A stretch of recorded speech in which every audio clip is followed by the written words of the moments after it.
man, biologically considered, and whatever else he may be in the bargain,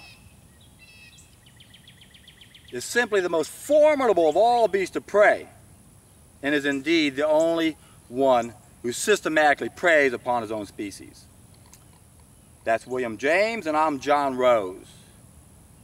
And William James, I'm real fond of. He coined the phrase, the stream of consciousness. He was a Harvard professor, started out teaching anatomy and physiology, then he switched to psychology, and then to philosophy.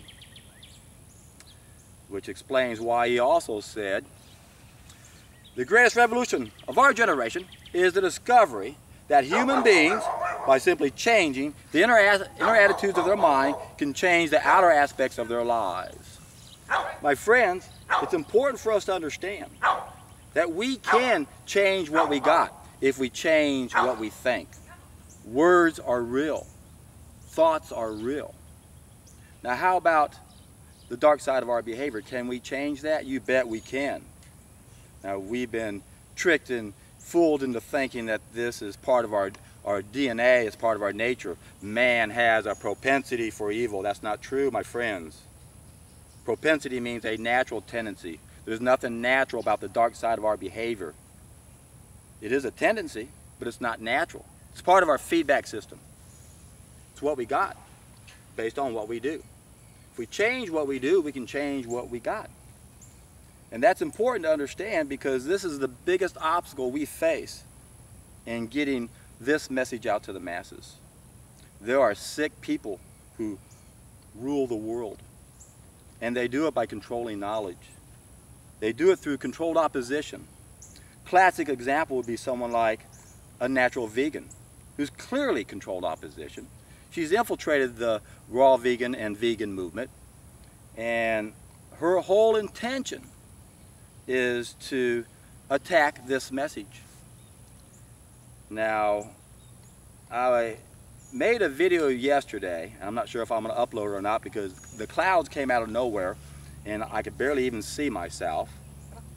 And in this video I was challenging both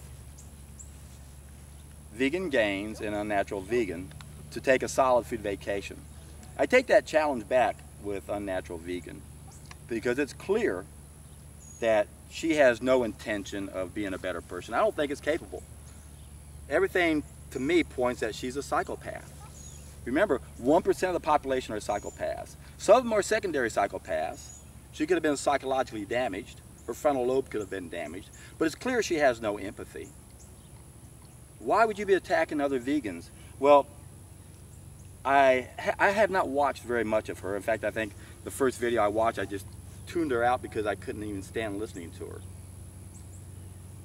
But then I watched a video in my recommended videos by the vegan couple, and they were explaining what she's doing, and it all makes sense now. That one of the most popular things meat eaters like to see is a vegan attacking another vegan, and that's what Unnatural Vegan is doing. You know, another way we've been tricked, my friends, is to think that everyone has good in them. That's not true. Remember, about 1% of the population or so are sick. They're psychopaths. And if you really are a loving and kind person, if you want to be nice to them, don't show them any empathy. That infuriates them. Nothing infuriates a psychopath more than someone showing empathy for them. If you want to make them feel good, treat them like the piece of shit they are, because they are a piece of shit. Anyone who attacks a message that helps people with their suffering is a piece of shit. An Unnatural Vegan, I could prove that to you if you took a solid food vacation, but I know you don't have any intentions on doing that. You're a sick, pathetic person. Disgusting is what you are. Now, Vegan Gains, he's just misguided. There's hope for Vegan Gains, I think. He started off his YouTube channel by appealing to drama, and I know that attracts a lot of people. He attacked all these meat eaters and got very popular very quickly.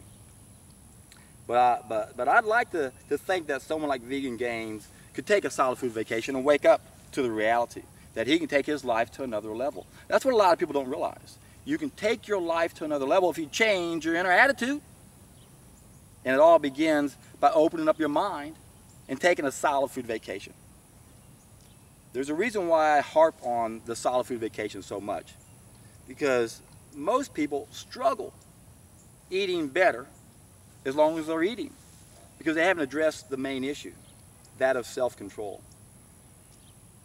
I mention Tolstoy quite frequently in my videos because he read The Diet of Ethics, wrote a 25-page essay as a foreword to that book that he translated in Russian, and he explains the problem that we face, that we are obsessed with food.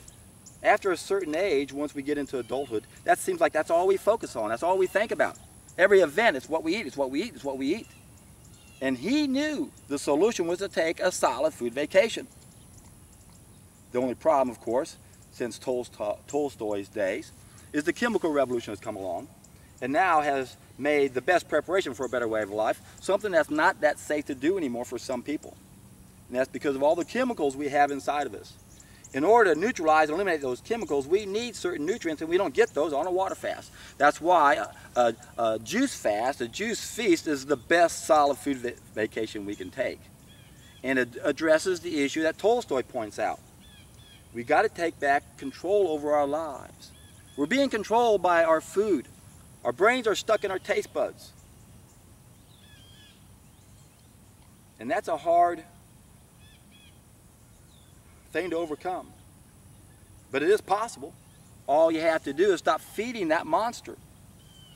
It's like there's a battle between our brains, there's also a battle between our senses. Our sense of taste is defeating our sixth sense, and then our reptilian brain is defeating our neocortex. I've done videos on those before also. And yes, I know I repeat myself over and over for a very simple reason. I'm convinced that there's only one way for us to get out of the hell we're in, and that is for us to reach the tipping point. We've got to figure out some way to get this message out to the masses. We've got to figure out some way to appeal to everybody we know and those we don't know to change their inner attitudes. And I can guarantee you, my friends, if you can change your inner attitudes, you can change the outer aspects of your lives. And when you do that, you're in for a treat.